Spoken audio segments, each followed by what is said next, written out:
ಬೆಂಗಳೂರಿನಲ್ಲಿಂದು ಆರೋಗ್ಯ ಮತ್ತು ಕುಟುಂಬ ಕಲ್ಯಾಣ ಇಲಾಖೆ ಆಯೋಜಿಸಿದ್ದ ಕುಸುಮ ಸಂಜೀವಿನಿ ಹಿಮೋಫಿಲಿಯಾ ರೋಗಿಗಳಿಗೆ ರೋಗ ನಿರೋಧಕ ಚಿಕಿತ್ಸೆ ಹಾಗೂ 108 ಆಂಬ್ಯುಲೆನ್ಸ್ ಸೇವೆಗಳನ್ನು ಉಪಮುಖ್ಯಮಂತ್ರಿ ಡಿಕೆ ಶಿವಕುಮಾರ್ ಉದ್ಘಾಟಿಸಿದರು.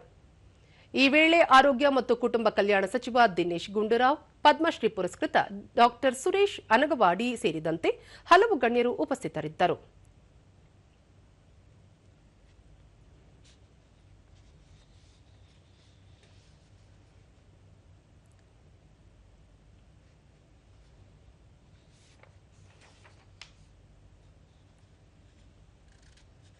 ಬಳಿಕ ಡಿಕೆ ಶಿವಕುಮಾರ್, ವೈದ್ಯಕೀಯ ವಲಯದಲ್ಲಿ ಕರ್ನಾಟಕ ದೇಶದಲ್ಲೇ ಮುಂಚೂಣಿಯಲ್ಲಿದ್ದು 70 ವೈದ್ಯಕೀಯ ಕಾಲೇಜುಗಳನ್ನು ಹೊಂದಿದೆ. ವಾರ್ಷಿಕ 13,940 ವೈದ್ಯಕೀಯ ಪದವೀಧರರು ಹಾಗೂ 3,000ಕ್ಕೂ ಹೆಚ್ಚು ಸ್ನಾತಕೋತ್ತರ ವಿದ್ಯಾರ್ಥಿಗಳು ಸಜ್ಜುಗೊಳ್ಳುತ್ತಿದ್ದಾರೆ. ಅಲ್ಲದೆ 1 ಲಕ್ಷಕ್ಕೂ ಹೆಚ್ಚು ಪ್ಯಾರಾಮೆಡಿಕಲ್ ಸಿಬ್ಬಂದಿ ರಾಜ್ಯದಲ್ಲಿ ತಯಾರಾಗುತ್ತಿದ್ದಾರೆ ಎಂದರು. ಹಿಮೋಫಿಲಿಯಾ ಅಥವಾ ಕುಸುಮ ರೋಗಿಗಳ ಚಿಕಿತ್ಸೆಗಾಗಿ ಹಲವು ಕ್ರಮ ಕೈಗೊಳ್ಳಲಾಗುತ್ತಿದ್ದು, ಕಾಯಿಲೆ ಇದ್ದವರು ಆತ್ಮವಿಶ್ವಾಸ ಕಳೆದುಕೊಳ್ಳಬಾರದು ಎಂದು ಹೇಳಿದರು.